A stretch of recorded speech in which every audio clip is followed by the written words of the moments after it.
हमारे चैनल को सब्सक्राइब करें और बेल आइकन दबाएं। नमस्कार, मैं सोनाली कुलकर्णी क्राइम पेट्रोल 70 के इस नए अध्याय में आपका स्वागत करती हूँ। देश में हर साल हत्याओं के करीब 6000 मामले अनसुलझे रह जाते हैं। एक आंकड़े के मुताबिक हत्या के मामले में ऐसे कोल्ड केसेस की तादाद पहले ही 2.5 लाख से ज्यादा है। यकीनन इन हत्याओं के पीछे ऐसे शातिर अपराधी हैं जो कोई सुराग नहीं छोड़ते, लेकिन कई बार पुलिस का देर से पहुंचना, क्राइम सीन से छेड़छाड़ और कभी कभी तो खुद विक्टिम की जानकारी ही रहस्य बनकर रह जाती है। आज की कहानी ऐसे ही rarest of the rare case से पर्दा उठाती है। कोस कोस पर पानी बदले 4 कोस पर वाणी। तकरीबन 2.5 दर्जन राज्यों और उतनी ही भाषाओं की विविधता वाले हमारे इस देश में ये केस जुड़ा हुआ था एक अजीबोगरीब शादी से।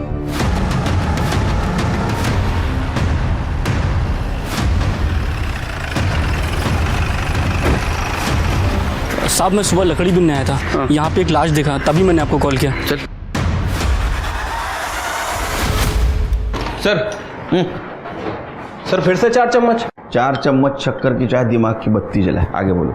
सर वो जो बॉडी मिली थी ना, उसके बारे में कुछ खास इन्फॉर्मेशन नहीं मिली सर, और सीसीटीवी में भी कुछ खास पता नहीं चला है।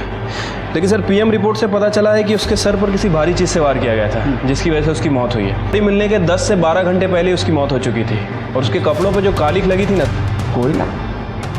लेकिन शीर के क्राइम सीन के आसपास तो हमें कोयले का कोई निशान नहीं मिला। एक काम करो, गोमती नगर में कहीं कोयले का गोदाम है क्या पता करो, क्योंकि यही चीज़ है जो हमें उस लड़की के शिनाख्त में काम आएगी। ठीक है सर। साहब, इसका नाम तो राजू यादव है। ये अपने कोयला सप्लायर कमलेश शिंदे है ना, उनके शंकर नगर वाले गोडाउन में काम करता था। मुझे यकीन ही नहीं हो रहा है, इसे किसने मारा होगा? देखिए, इसे जिसने भी मारा है बहुत ही बेरहमी से मारा है। अच्छा, राजू का किसी से कोई झगड़ा, कोई दुश्मनी, किसी से कोई अनबन थी इसकी? सर वो तो बहुत ईमानदार आदमी था, शायद ईमानदारी उसकी दुश्मन हो गई होगी। वैसे तो सबसे अच्छी तरह से बातें करता था। साहब, कुछ दिन पहले राजू का मुकेश के साथ बहुत बड़ा झगड़ा हुआ था।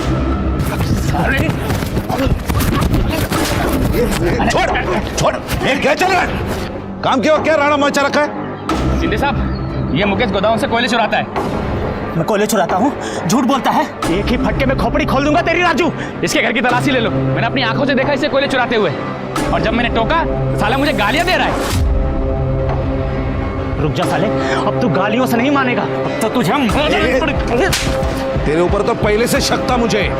चल निकल, गोदाम के आसपास भी नजर आया ना तो पुलिस के हवाले कर दूंगा। चल निकल। साले, तुझे तो मैं नहीं छोड़ूंगा, तुझे देख लूंगा मैं। उस दिन के बाद मुकेश आया नहीं। जब वो निकल रहा था तो राजू को मारने की धमकी दे रहा था। हाँ सर, मुझे भी ऐसा ही लगता है। ये मुकेश ने ही मारा होगा, उस दिन की बेइज्जती का बदला लिया होगा। नहीं साहब, मत मारो साहब।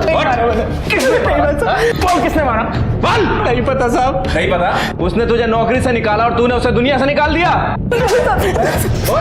साहब, मुझे गुस्सा तो बहुत आया था साहब। अगर गुस्से में वो सामने आ जाता, उसकी चमड़ी खींच लेता साहब। लेकिन साहब, बेरोजगारी की वजह से गांव जाना पड़ा साहब। साहब, मैं आज ही गांव से लौटा हूँ। ना विश्वास हो साहब तो गांव में पूछ लीजिए साहब। वो तो हम पूछताछ करेंगे ही। अरे बिना शक्कर क्या चाय नहीं पी मैंने, तेरी कसम। सर हाँ, एक मिनट। सर वो मुकेश सच कह रहा था, और लोकल पुलिस ने भी कंफर्म किया सर, वो उस दिन गांव में ही था, और यहाँ उसके पड़ोसियों का भी यही कहना है। तो शिरके, अभी तक के इन्वेस्टिगेशन में किसी पे शक? सर यही तो सबसे बड़ी प्रॉब्लम है। मुकेश अपने गांव में था, और उसके अलावा ऐसा कोई है नहीं जो शक के दायरे में हो। सर राजू तो वैसे भी बहुत गरीब आदमी था, झोपड़पट्टी में रहता था, उसके पास खुद का फ़ोन भी नहीं था। शिरके, एक बात समझ में नहीं आ रही, राजू जैसे गरीब आदमी को मार कर क्या मिलेगा? हाँ, ये 100-200 के लिए ये गंजेड़ी नशेड़ी लोग एक दूसरे का मर्डर कर देते हैं, लेकिन राजू तो एकदम कंगाल था सर। जिनके अक्सर ऐसे केसेस जिसमें सस्पेक्ट नहीं होता, ऐसे केसेस की फाइल बंद हो जाती है, लेकिन हम ये केस सॉल्व करके रहेंगे। राजू का कत्ल किसने किया था? गरीब राजू की हत्या करके किसी को क्या हासिल हो सकता था? क्या वाकई इस जुर्म के पीछे ऐसा कोई शातिर अपराधी था जिसने गहरी साजिश के तहत न सिर्फ राजू को मौत के घाट उतारा, बल्कि वो अब भी खुली हवा में सांस ले रहा था। दूसरी तरफ सस्पेक्ट न होने की वजह से पुलिस ने हार कर इस केस को ठंडे बस्ते में डाल दिया था। लेकिन 2 महीने बाद अचानक लालच और धोखे की इस कहानी ने एक नया मोड़ ले लिया। क्या कहानी के इस दूसरे छोर से राजू की मौत का कोई गहरा संबंध था? अंजलि जब इस घर से निकल जाएगी तो हमारी इतनी अच्छी देखभाल कौन करेगा? आओ, खूब गुणी मुलगे हो और क्या मजा है कि उसे गुस्सा आ जाए। और अंजलि के हाथ की एक कप चाय पी कर देखिए आप, मजा आ जाएगा। काय वहिनी?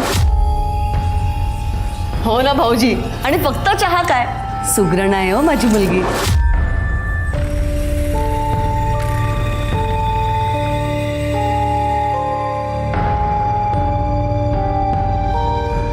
वाह बेटिया, आपने जो फोटो दिखाई थी ना, उससे भी ज्यादा सुंदर है आपकी बेटी। वरना लोग तो आजकल फोटोशॉप वाले सुंदर फोटो भेजते हैं और जब लड़की सामने आती है ना तब भेद खुल जाता है। अरे नहीं, ये हमारी छोटी लड़की है मोहिनी। अरे मोहिनी, जरा अंजलि को लेके आ। अंजलि तो अभी आएगी। ये देखिए आ गई हमारी अंजलि।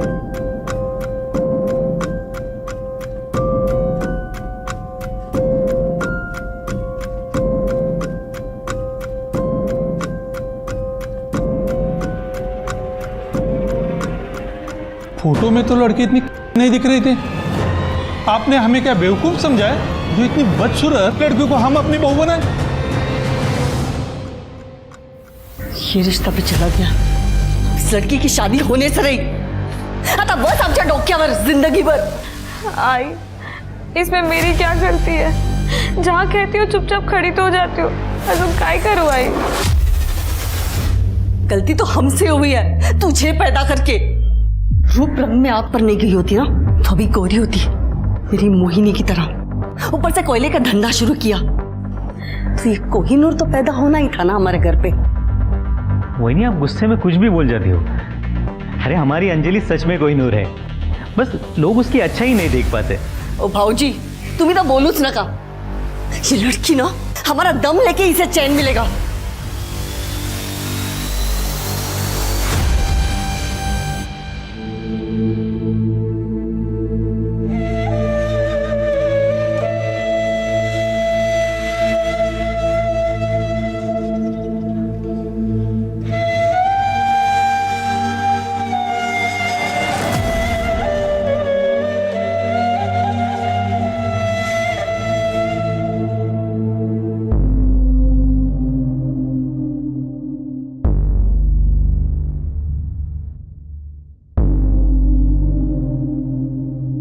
हे काय?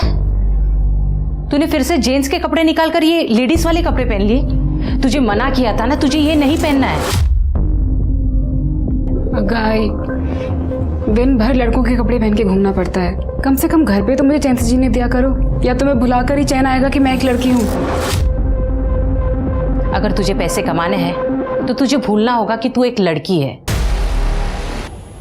अब तेरी शादी के लिए नया शिकार ढूंढना होगा।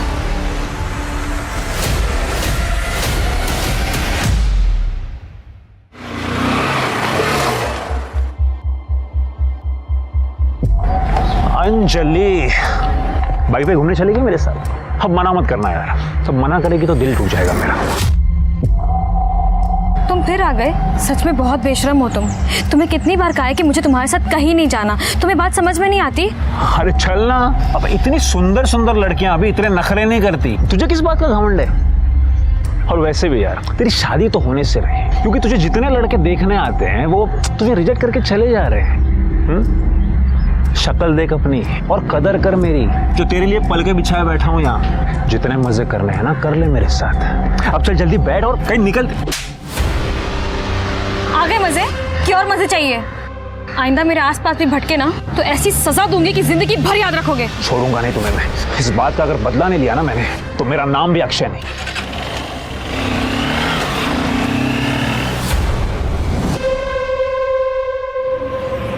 चलो बाय।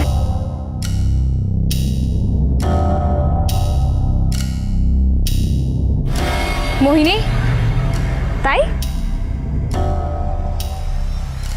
मोहिनी, ये विशाल अच्छा लड़का नहीं है। मैंने उसके बारे में बहुत गलत चीज़ें सुनी है। मेरी बात मान, उसका साथ छोड़ दे वरना बहुत पछताएगी। अच्छा, मैं पछताऊंगी? ताई, तुझे कोई मिल नहीं रहा है ना, इसलिए तुझे जलन हो रही है। मैं खूबसूरत हूँ, तू जलती है मुझसे। ताई ये अपने फिजूल बातों से ना मेरे रिलेशन मत खराब कर, ठीक है? और आइंदा मेरे मामले में टांग अड़ाई ना तो मैं भूल जाऊंगी कि तू मेरी बड़ी बहन है। मोहिनी मेरी बात समझने की कोशिश कर। ऐसा ही बोलती तेरे बारे में, तू है ही मनूस। देखना खुद पछताएगी एक दिन जब तुझसे कोई शादी नहीं करेगा।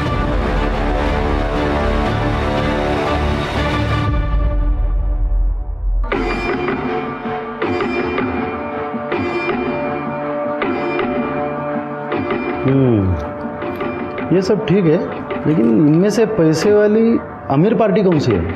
ये सब मिडिल क्लास परिवारों की अच्छी लड़कियां हैं, सर्वगुण संपन्न। हमें ऐसी लड़की दिखाइए जो घर में लक्ष्मी लेकर आए। देखिए, अगर आप लोगों की सुंदर लड़की की डिमांड नहीं है तो हमारे पास एक बहुत बढ़िया रिश्ता है। आप कहे तो मैं दिखाता हूँ। ये लीजिए, लड़की के पिता का कोयले का कारोबार है। अरे वाह, कितनी गुनी और सुशील लग रही है ना।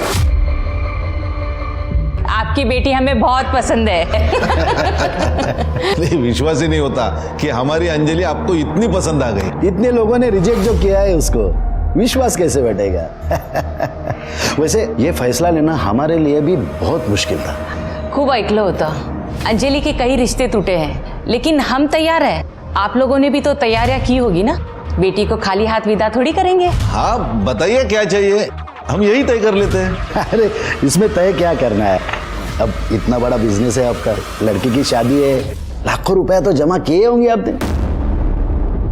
अरे नहीं, हम लोग लालची नहीं है, हमें ज्यादा नहीं चाहिए, बस 50 लाख कैश दीजिए और 20 तोला सोना दीजिए बस। ये ज्यादा नहीं है? अरे अहो दादा, इससे भी ज्यादा देने वाले के रिश्ते आए थे, लेकिन हमें आपकी बेटी पसंद है, इसलिए ज्यादा नहीं कहा है। 30 लाख और 10 तोला सोना, इतना ही दे पाऊंगा। 40 लाख कैश दीजिए, 10 तोला सोना दीजिए।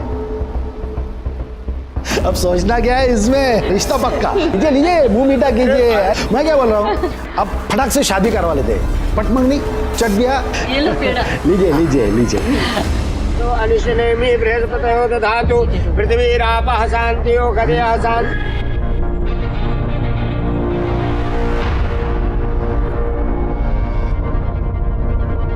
शिंदे, हाँ 20 लाख मिले, बाकी का पैसा? अरे बस कुछ दिन में मिल जाएंगे, आप बेफिक्र रहे। देखना। हाँ जरूर।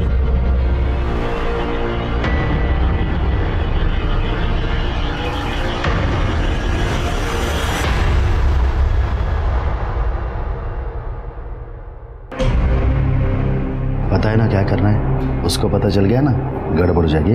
मुझे पता है, आप टेंशन मत लो।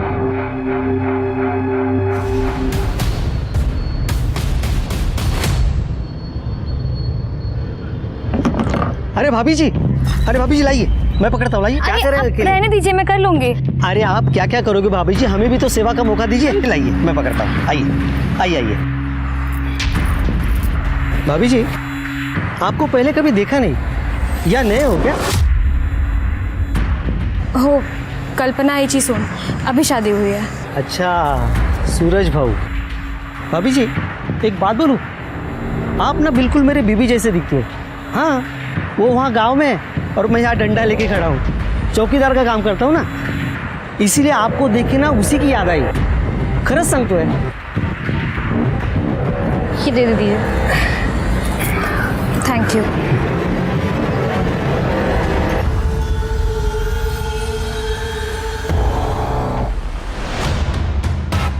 इस तरह अनजान लोगों से बात करने की कोई जरूरत नहीं है, समझी?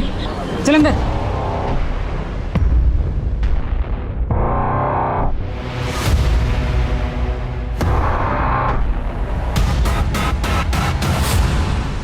सर ये सब देख के तो सर। नमस्कार सर। हाँ सर, मैं अपने पड़ोसी के बारे में कुछ बोलना चाहता था। पहले अपने बारे में बता। हाँ सर, मैं पीताम्बर काय नीरव नगर में रहता हूँ। मेरे पड़ोसी का नाम है सखाराम सावंत।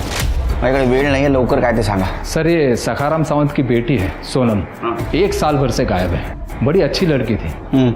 मैंने वो सखाराम सावंत और उसके बेटे सूरज सावंत दोनों को बहुत बार पूछने की कोशिश की, लेकिन वो लोग अजीब ढंग से बात को टाल जाते हैं। सर, फिर एक दिन बताया कि वो गांव चली गई है। हाँ, तो इसमें अजीब क्या है? हो सकता है बेटी को गांव भेज दिया हो। लेकिन सर, एक बहन को अपनी भाई के शादी में आना चाहिए कि नहीं? वो नहीं आई। अब ये उसका भाई सूरज दिखता भी कुछ अजीब ही है सर। पहले कभी इसको ना देखा ना इसके बारे में उन लोगों ने कभी जिक्र किया।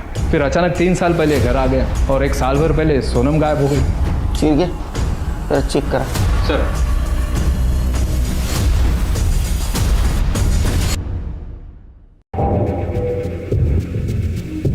ये सोनम है, हमारी बेटी।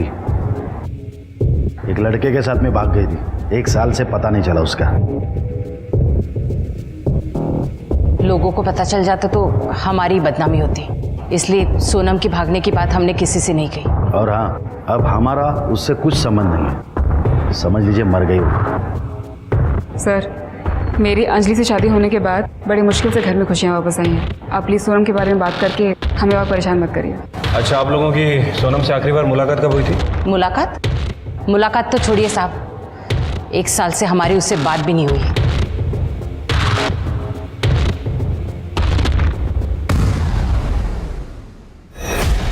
तृप्ति, इस सोनम की कुंडली निकालो। मुझे लगता है कि फैमिली हमसे कुछ छुपा रही है।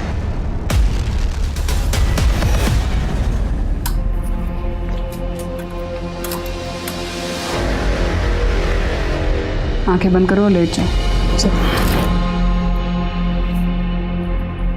मुझे ये सब बहुत अजीब लगता है। आप लाइट्स ऑफ कर देते हैं, मुझे कपड़े उतारने के लिए कहते हैं, लेकिन खुद कभी कपड़े नहीं उतारते, आंखें भी नहीं खोलने देते मुझे। तो गलत क्या इसमें? पति पत्नी कमरे में लाइट और पर्दे बंद करके बैठ करते हैं या खिड़की दरवाजे खोलकर? अब तू मुझे बताएगी क्या कैसे करना है? जितना बोला है उतना कर, समझी? चल। सर, ये पीताम्बर का शक सही लग रहा है। सोनम का फोन पिछले 1 साल से बंद है, उसके कॉल रिकॉर्ड्स भी चेक किए हैं, कोई अफेयर का एंगल सामने नहीं आया सर। तो सावंत परिवार ने उसके साथ क्या किया होगा? 1 मिनट सर। हेलो सर, मोरे नगर के पास वाले जंगल में एक लड़की की लाश मिली है। ठीक है, हम लोग तुरंत आ रहे हैं।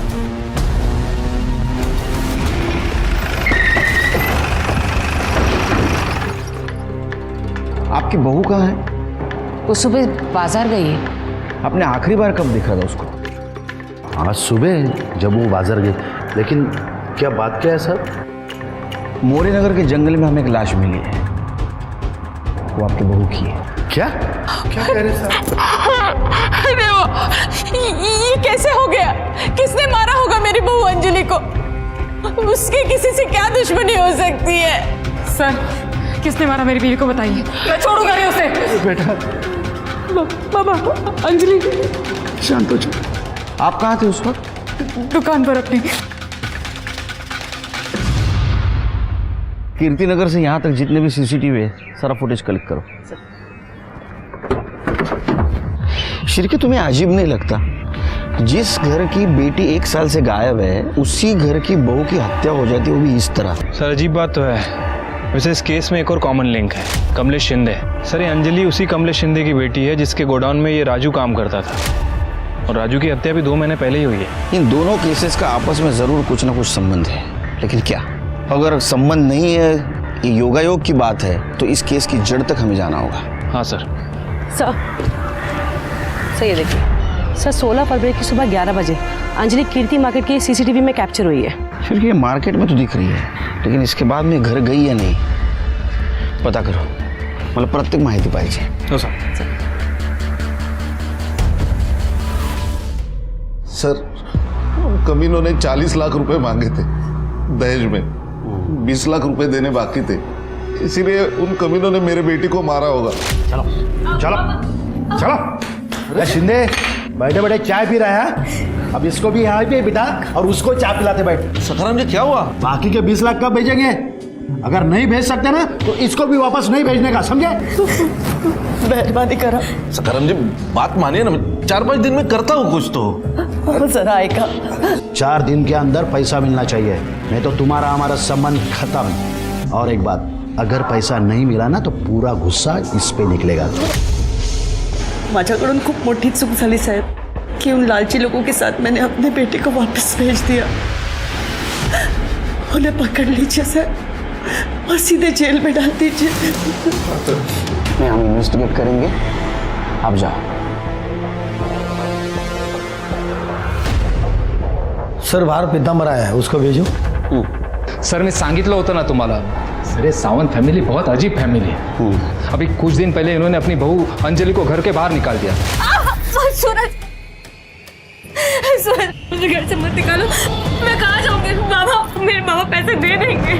जब दे देंगे तो बता जाना जी. चल निकल. जब तक तेरे बाप से पैसे नहीं लाएगी ना, तब तक इस घर के दरवाजे तेरे लिए बंद है, समझी? निकल यहाँ से. बाबा, सूरज, सूरज मैं तुम्हारे पाँव पड़, घर से मत निकालो. मैं कहाँ जाऊंगी? हट. सूरज, सूरज, सूरज.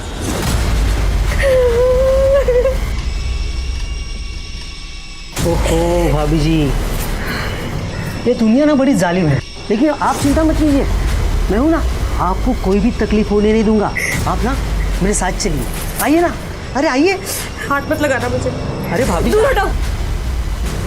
खूब समझती तुम्हारे घटिया इरादे. मदद चाहिए होगी ना तो अपने आई पापा के पास जाऊंगी. तुम निकलो यहाँ से, निकलो यहाँ से. अरे निकलो. सूरज, बाबा. सर, वो बेचारी अंजलि कई घंटों तक घर के बाहर बैठे रोती रही. फिर इन लोगों ने उसे घर में लिया. सर, बड़े कमीने लोग हैं ये. सर, उस पर भरोसा मत कीजिए, वो एक नंबर का कमीना आदमी है. वो भी यही बोल रहा था आपके बारे में. आप मुझ पर विश्वास कीजिए ना सर. क्यों? एक तो वो अपनी बेटी की शादी मेरे बेटे से करवाना चाहता था. जब बात नहीं बनी तो इस तरह से बदला ले रहा है. चाय पानी का बंदोबस्त करो. हो बाबा. बैठो. कहो, कैसे आना हुआ? वो छोड़ो. मेरी खूबसूरत लड़की को रिजेक्ट करके तुमने इस लड़की से अपने बेटे की शादी करा दी. क्यों? पता है कितना दहेज मिला है? अरे तो दहेज मैं भी देता ना. देखो सखाराम, पैसा ही सब कुछ नहीं होता. देख लेना सखाराम, तुम्हारा बेटा इस लड़की के साथ कभी खुश नहीं रहेगा. अभी भी देर नहीं हुई है. इसे रास्ते से हटा दो और मेरी बेटी को बहू बना लो. तभी से ये पीतांबर खुन्नस पाल कर बैठा है. मुझे तो लगता है उसने ही मेरी बहू का मर्डर किया होगा. सर, अंजलि की पोस्टमार्टम रिपोर्ट में उसके साथ रेप कंफर्म हुआ है सर. उसकी मौत 16 फ़रवरी को दोपहर 12 से 2 के बीच में हुई है. सर, उसके साथ बलात्कार किया गया और बॉडी पर सीमेन सैंपल भी मिले हैं. तो इसका मतलब शिरके, जिसने अंजलि का रेप किया उसी ने उसको मारा है. अच्छा, ये सोनम सावंत के बारे में कुछ इन्फॉर्मेशन मिली? फिलहाल तो सर उसके बारे में कोई इन्फॉर्मेशन नहीं है. उसकी फोटो सभी जगह सर्कुलेट करवा दी है. वॉचमैन नितिन? सर, वो वॉचमैन अंजलि के मर्डर वाले दिन से ही गायब है. उसका घर भी चेक किया सर, सामान वगैरह कुछ नहीं है. शिरके, वो मिलना जरूरी है. ढूंढो, अरेस्ट करो उसको. ठीक है सर. सर, अंजलि के मोबाइल से इस केस के बारे में एक बहुत इंपॉर्टेंट इन्फॉर्मेशन मिली है. ये देखिए. ये तो राजू है शिरके. अंजलि के मर्डर के 2 महीने पहले इसका मर्डर हुआ था. क्या अंजलि और राजू एक दूसरे को जानते थे? सर, ये राजू के फ़ोन में अंजलि का फोटो इसके साथ मिलना, मतलब सर हो सकता है कि ये दोनों केस आपस में कनेक्टेड हों. शिरके, अंजलि की पहली बहुत उलझी हुई है. इसका मतलब ये अंजलि के बारे में सबको सब कुछ नहीं पता. एक काम करो, इसके ससुराल और मैके को खंगालो. इसके बारे में कुछ ना कुछ इन्फॉर्मेशन जरूर मिलेगी. ठीक है सर.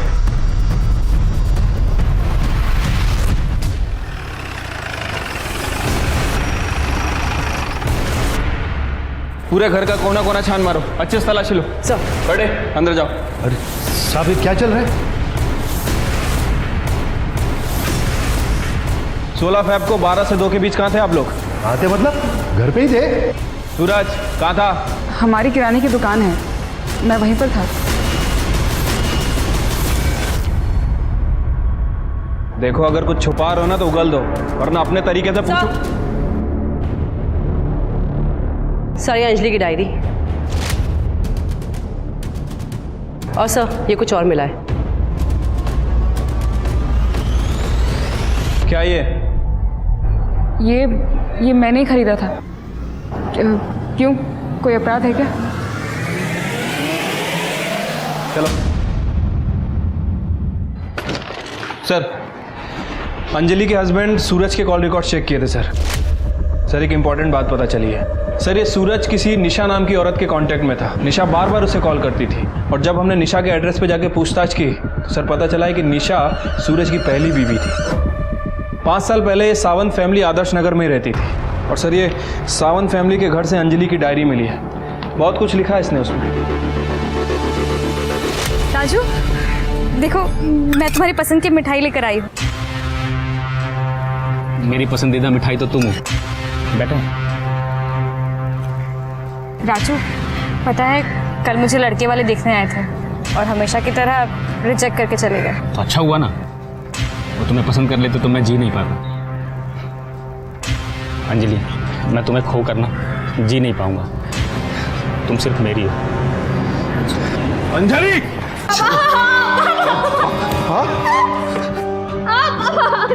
तेरे रिश्ते टूटने से पहले कम बदनामी हुई थी जो तूने नई मुसीबत पैदा कर दी। आज मैं तुझे जिंदा नहीं छोड़ूंगा। क्या गलती कर दी मैंने प्यार करके? हाँ, कम से कम राजू ने मेरा रंग तो नहीं देखा। बाबा उसने देखी है तो सिर्फ और सिर्फ मेरी अच्छाई। और तेरे बाप का पैसा देख रहा है वो। देखो, ये लड़की पैदा होने से पहले मर क्यों नहीं गई?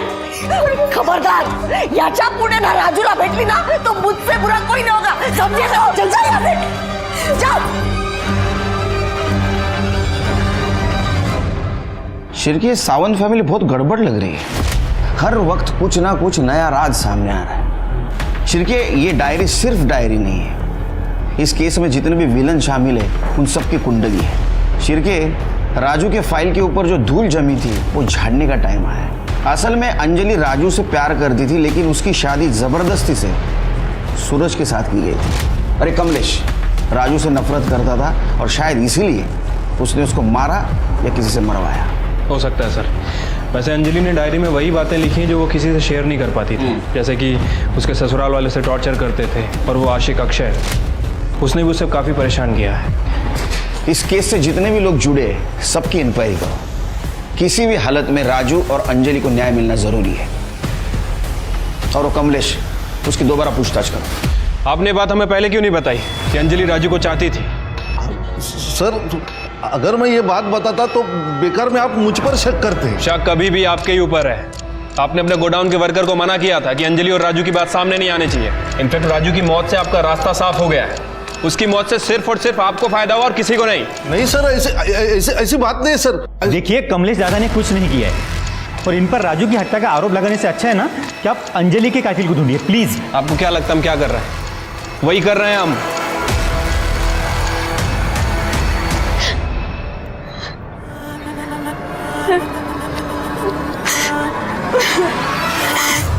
I'm sorry दीदी।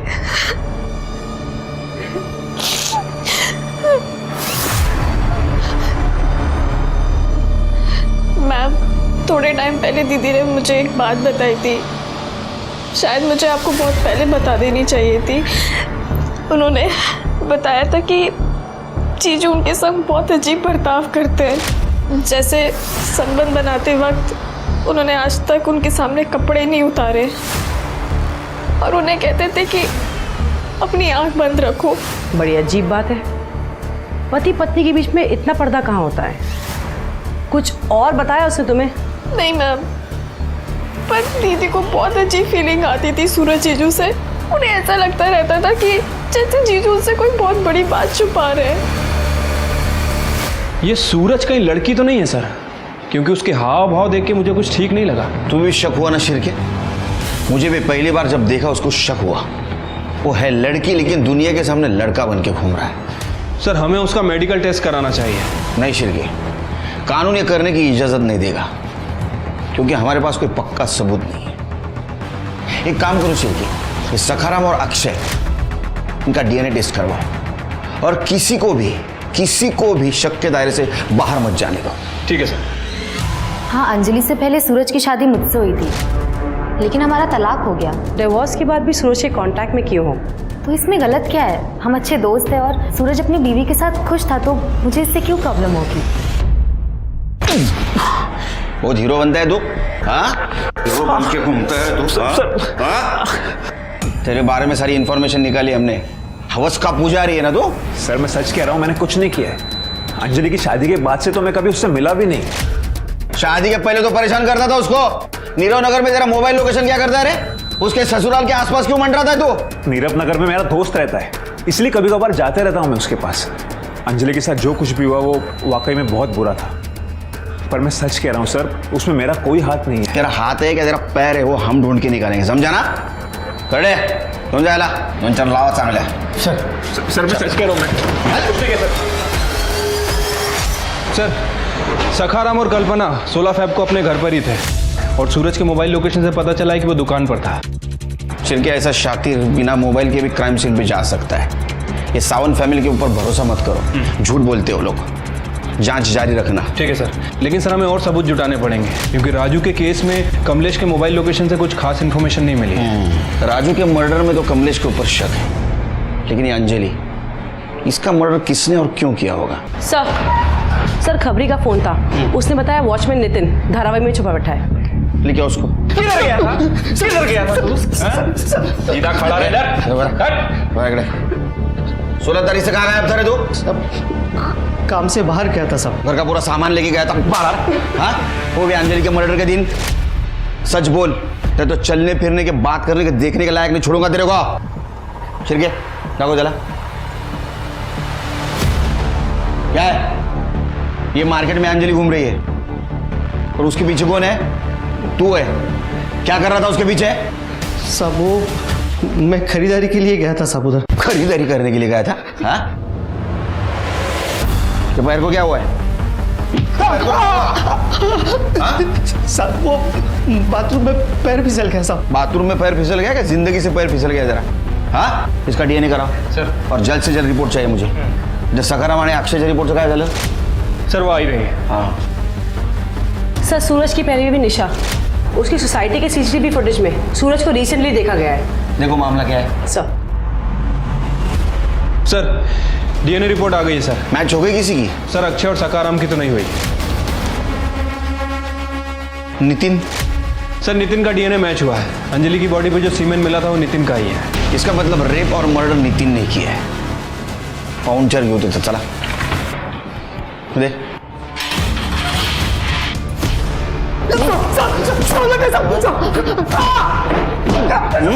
ये तो प्रूव हो गया कि तूने अंजलि का रेप किया। मर्डर क्यों किया उसका? बताता सब कुछ दिन अंजलि मार्केट से लौट रही थी। सब वो पुलिस को सब बता देगी। इस डर के कारण मैं अपने दोस्त के पास धारावी में जाके छुप गया सब। बाद में खबर जब पड़ी तो पता चला कि अंजलि का मर्डर हो गया। साहब माझा विश्वास ठेवा साहब, मैंने उसका खून नहीं किया साहब। शिरके, इसने रेप तो कबूल किया है, ये मर्डर भी कबूल करेगा। शिरके, इसका डोज बढ़ाओ। सब मेरी बात सुनो, सब मैंने नहीं किया था, सब नहीं मारा, नहीं किया सब। अंजलि मर्डर केस उसके साथ हुए बलात्कार की पुष्टि पर जाकर ठहर गया था। अंजलि पर बुरी नजर रखने वाला वॉचमैन नितिन अब सलाखों के पीछे था। पर क्या अंजलि का कातिल भी ये नितिन ही था? अंजलि की बदनसीबी मरने पर भी अन्याय बनकर पीछा कर रही थी। मायके में राजू के साथ अधूरे प्रेम की टीस पीछे रह गई थी और ससुराल में पति के नाम पर सूरज के रूप में उसे सिर्फ और सिर्फ धोखा मिला था। दूसरी तरफ पुलिस की जांच शक के दायरे में एक के बाद एक आते जा रहे नामों में उलझकर रह गई थी। सखाराम सावंत, कमलेश शिंदे, अक्षय और वॉचमैन नितिन जैसे कई लोगों पर पुलिस को शक था। लेकिन अंजलि के लिए न्याय अब भी इस एक सवाल के जवाब का इंतजार कर रहा था कि उसका कातिल आखिर है कौन। सर मुझे लग रहा है कि ये नितिन सच बोल रहा है। वैसे भी अंजलि की लाश हमें मोरे नगर में मिली थी। नगर से कीर्ति मार्केट और अंजलि का ससुराल, ये दोनों ही जगह काफी दूर है सर। सिर्फ मुझे भी ऐसे लगता है क्योंकि नितिन की पैर में अभी भी सूजन है और ऐसी हालत में वो अंजलि का रेप करके उसका पीछा नहीं कर सकते। सर ये सावंत फैमिली का नाटक ही खत्म नहीं हो रहा है। सर निशा और सूरज, इनका डिवोर्स ही नहीं हुआ था, उनका स्टेटमेंट गलत था। सर एक बात और, सर ये सूरज निशा के अकाउंट में हर महीने 30,000 रुपये भेजता है। हमें पता है कि सूरज के साथ तुम्हारा तलाक नहीं हुआ था, फिर भी हर महीने वो तुम्हें 30,000 रुपए देता था। अब बोलोगी क्यों? सर ऐसे नहीं बोलेगी। मैं बताती हूँ, मैं सब बताती हूँ। सर सूरज एक लड़का नहीं बल्कि एक लड़की है। उसका नाम सोनम है। दहेज के लिए उसने लड़का बनकर मुझसे शादी की थी, जिसके लिए मेरे पिताजी को गांव की जमीन बेचकर उसे 20 लाख रुपए देने पड़े। लेकिन शादी के बाद उसके शारीरिक संबंध बनाने के तरीकों पर मेरा शक और गहरा होता चला गया। फिर एक दिन मैंने उसे रंगे हाथों पकड़ लिया।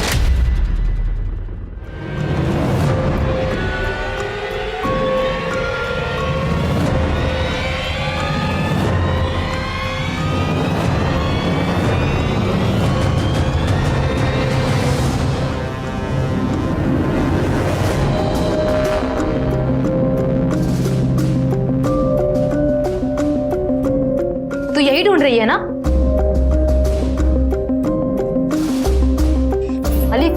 बनने का नाटक करके बेवकूफ बनाएगी। सूरज अपने लड़की होने की बात राज रखने के लिए मुझे हर महीने पैसे देता है, लेकिन मेरे पिता ने शादी पर जितना खर्च किया है वो सब मैं उससे वसूल कर रहूंगी। इसका मतलब इस साजिश में तुम सूरज के साथ शामिल हो? ये सब क्यों होने दिया? तुम पुलिस के पास भी आ सकती थी।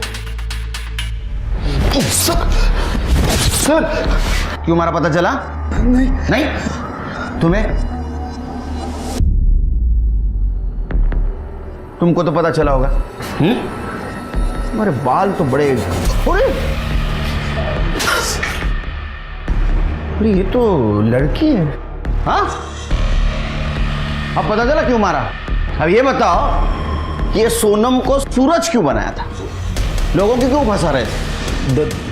दहेज के लिए सर हमारी सोनम की शादी नहीं हो पा रही थी। सब लोग बहुत ज़्यादा दहेज मांगते थे सर, और हम नहीं दे पा रहे थे। तो हमने सोचा कि सोनम को लड़का बना देंगे, उसकी शादी करवा देंगे और खुद दहेज ले लेंगे।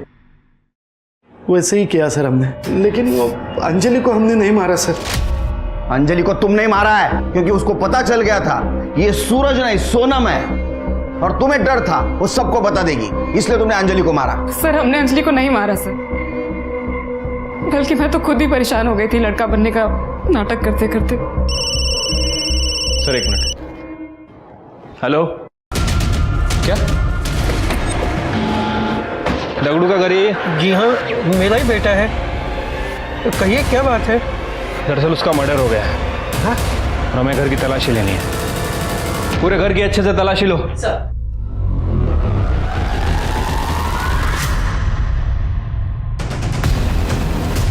खड़े, बुलाओ उन्हें।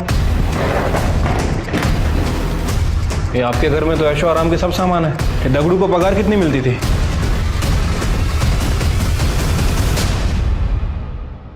सर,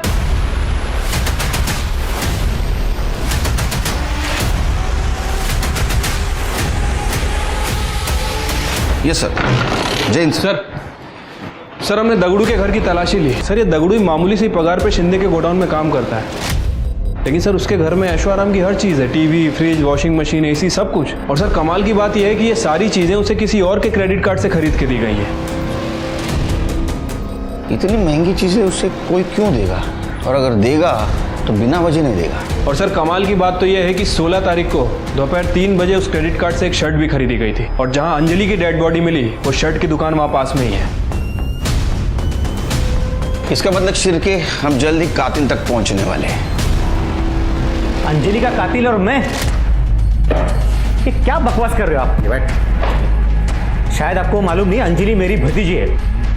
मैं भला उसका खून क्यों करूंगा? क्योंकि तूने अंजलि का बॉयफ्रेंड राजू का मर्डर किया। ये क्या बोल रहे हो आप? शिरके, ये मोबाइल हमें दगड़ू के घर से मिला, और ये वीडियो देख के तू डरता था, और इसलिए तू दगड़ू जो चाहता था उसको लेके देता था। इतना ही नहीं, दगड़ू के बाप ने हमें बताया तू कोयले के गोदाम के आड़ में गलत धंधा करता था। हाँ, तेरा नसीब अच्छा था रे, तू 3-4 मोबाइल यूज करता था, इसलिए तू जल्दी ट्रेस आउट नहीं हुआ हमको। अब बता अंजलि को क्यों मारा? क्या सबूत है आपके पास कि मैंने सबूत चाहिए तेरे को? याद कर, जब तूने अंजलि को मारा तो ब्लड के छींटे तेरे शर्ट पे उड़े थे। आया याद? फिर तूने क्या किया? तो एक दुकान में गया और तूने एक शर्ट खरीदी और वहां कार्ड स्वाइप किया। वो कार्ड स्वाइप किया जो कार्ड स्वाइप करके तू दगड़ू को चीजें लेके देता था। हम वो दुकान में पहुंचे, तेरा नसीब खराब था। तूने वहां से एक शर्ट तो खरीदी, लेकिन पुरानी शर्ट वहीं छोड़ गया, और वो दुकानदार ने वो शर्ट स्टोर रूम में रखी थी। और चाहिए सबूत? और चाहिए सबूत? नहीं साहब, बता दो सब। बता। साहब, मैं कमलेश दादा के कोयले के गोडाउन में छुपके से ड्रग्स का धंधा करता था। सब कुछ ठीक चल रहा था, लेकिन एक दिन ये बात राजू को पता चल गई। अरे क्या कर रहे हो? ठीक से रखो।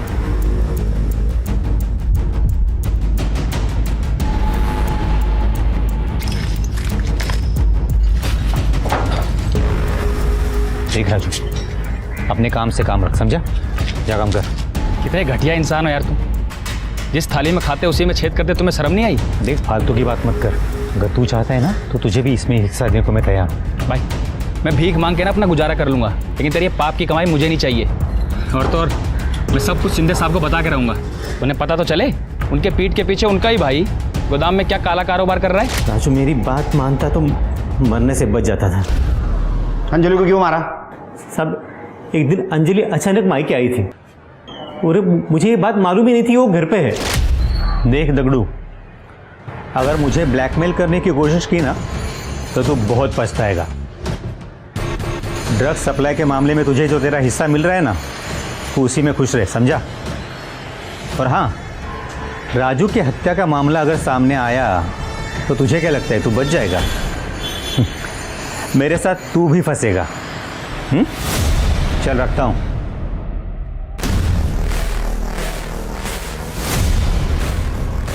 तो वो आप हैं जिसने मेरे राजू की जान ली? याद रखना काका, इसकी माफी आपको कभी नहीं मिलेगी।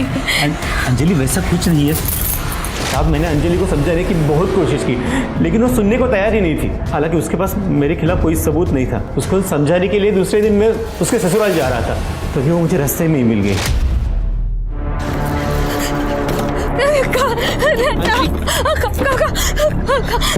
अंजलि क्या हुआ?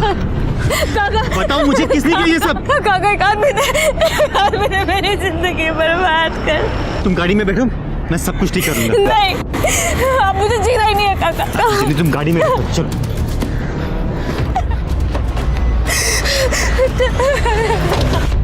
अंजलि हम अपने घर चलते हैं, कमलेश दादा के पास। मैंने कहा ना मैं सब कुछ ठीक कर दूंगा। तुम जैसे खूनी से तो मुझे मदद चाहिए ही नहीं। तुमने मुझसे मेरा राजू छीन लिया, सबने मुझे बहुत तकलीफ दी है। सब के सब जेल जाओगे तुम लोग।